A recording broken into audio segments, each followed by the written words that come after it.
La cultura tihuanacota. Medio geográfico.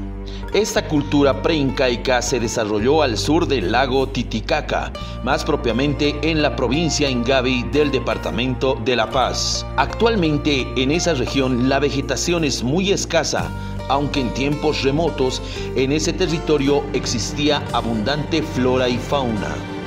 Leyendas sobre la fundación de Tiwanaku. Los constructores del Imperio Tihuanacota pertenecen al periodo clásico. Recordemos que la historia del Imperio Tihuanacota se dividió en periodo aldeano, periodo urbano, también llamado periodo clásico y periodo imperial. Sin embargo, no se conoce nada acerca de su origen, aunque la similitud de su arte relaciona con otros pueblos americanos, tales como los tiahuanaconas de México. Respecto a su historia gubernamental, solo se conoce el nombre del rey Uyustus, quien era considerado como su dueño del mundo, por lo que los moradores de ese pueblo se atrevían a afirmar que su ciudad era el centro del mundo. Respecto a su nombre se ha discutido mucho. Parece que el verdadero o más antiguo nombre de esa cultura era Churaca o Chuquiara, campamento de oro, o Taipicala, la piedra del medio. El nombre de Tiwanaku es muy posterior y probablemente por los incas o los españoles. Evolución histórica. La historia de Tiwanaku abarca 3 etapas culturales muy importantes. Periodo aldeano.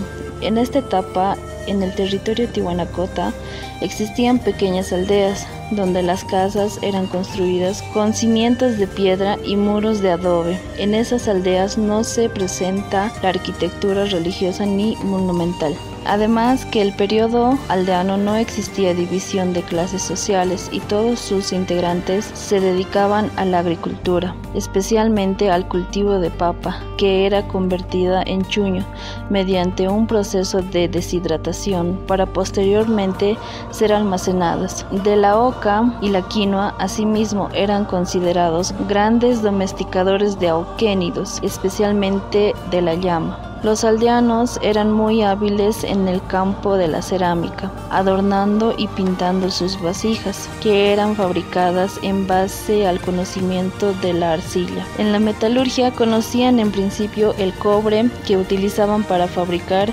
sus instrumentos más indispensables. Posteriormente inventaron el bronce, que es una combinación entre el estaño y el cobre. Del mismo modo trabajaban con los metales preciosos como el oro y la plata. Periodo urbano. En este periodo, los tihuanacotas adquirieron un amplio conocimiento en el dominio de su espacio geográfico. Tiwanaku dejó de ser aldea de transformarse en una verdadera metrópoli. Para que ello aconteciera, influyó de gran manera el crecimiento de la población, lo que obligó a la clase gobernante a realizar todo tipo de construcciones para mejorar y ampliar la ciudad. Fue en ese periodo donde se realizaron las construcciones de los templos. Acapana es un pirámide de 15 metros al alto con una base de 180 metros de largo por 140 metros de ancho. Kalasasaya es un recinto cuadrangular constituido por una plataforma en forma de U. Templete semisubterráneo. Es un patio de 28 metros de largo por 26 de ancho. Sus paredes están decoradas con cabezas clavas, es decir, cabezas de piedra antropomorfas que incrustan a las paredes por medio de una espiga. Puma.com consta de una plataforma en forma de U sobre la que hay un edificio con piso, paredes y parte del techo formado por grandes bloques de piedra que se sujetan mediante llaves de bronce. Puerta del Sol, centro político y ceremonial de la cultura tiwanaku, es conocida a nivel mundial como la mejor muestra del grado de perfección que alcanzó esta cultura, tanto por el arte como por la simbología que atesoran sus bajos relieves. Puerta de la Luna tiene una altura de 2.23 metros y un espesor de 26 centímetros. Se caracteriza por ser un arco tallado en un solo bloque de piedra andesita. Lleva un friso con decoración esculpida en alto y bajo relieve y presenta varios motivos zoomorfos similares a la última banda decorativa de la Puerta del Sol, con la variante de que llevan cabezas de punta con boca de pez y no cabezas de ave, lo que muestra las diversas funciones y significados de cada una de ellas en la simbología del mundo andino. Monolito Fraile. El monolito Fraile, también conocido como Estela Fraile o Dios del Agua, es un monumento que se halla en parte este del complejo arqueológico monumental de Tiwanaku. Monolito 20. El monolito 20, también conocido como Estela o monolito Pachamama o Estela 10, es un monumento más grande que ha sido hallado dentro del complejo arqueológico monumental de Tiwanaku. Monolito Ponce.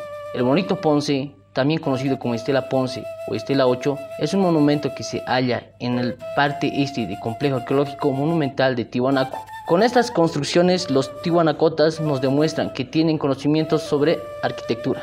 Periodo imperial. En esta etapa, Tiwanaku entró en auge y emprendió una política de expansión, conquistas territorios. Fue así que por el este se expandió hasta las fronteras con Brasil, al oeste llegó a las costas del Perú y al sur dominó hasta el norte de Chile y hasta la frontera con Argentina. Tiwanaku no solo creció geográficamente, sino que extendió un espíritu de creatividad entre sus ciudadanos, especialmente en las artes y en la ciencia. En este periodo la sociedad se encontraba bien organizada. Tenía como jefe supremo a Huyustus, quien era llamado el Señor del Mundo. Al finalizar este periodo, Tiwanaku entró en decadencia. Destrucción de Tiwanaku.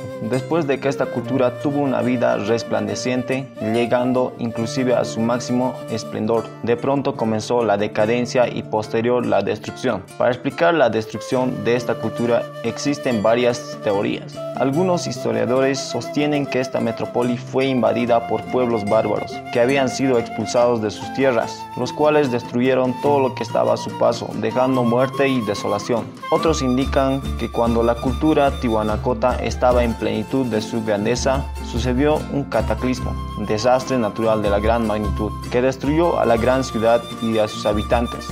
Los que lograron sobrevivir se ubicaron en las tierras altas. Otros dicen que esta cultura se extinguió debido a su epidemia. Avance cultural. Podemos decir que tenían conocimientos de la cerámica y la alfarería. También conocida el arte de los metales y la arquitectura. Asimismo podemos mencionar 3 etapas principales de la historia cultural de los tiwanacotas. En la primera etapa aparecieron las primeras concepciones religiosas, que más tarde sirvieron de base para el surgimiento de otras culturas. En la segunda etapa, la cultura tiwanacota se caracterizó por construir importantes obras arquitectónicas. En la tercera etapa, considera un periodo de transición. No existió gran progreso cultural, ya que no se ha podido encontrar restos arqueológicos. Fue en ese mismo periodo que surgió la leyenda de Viracocha.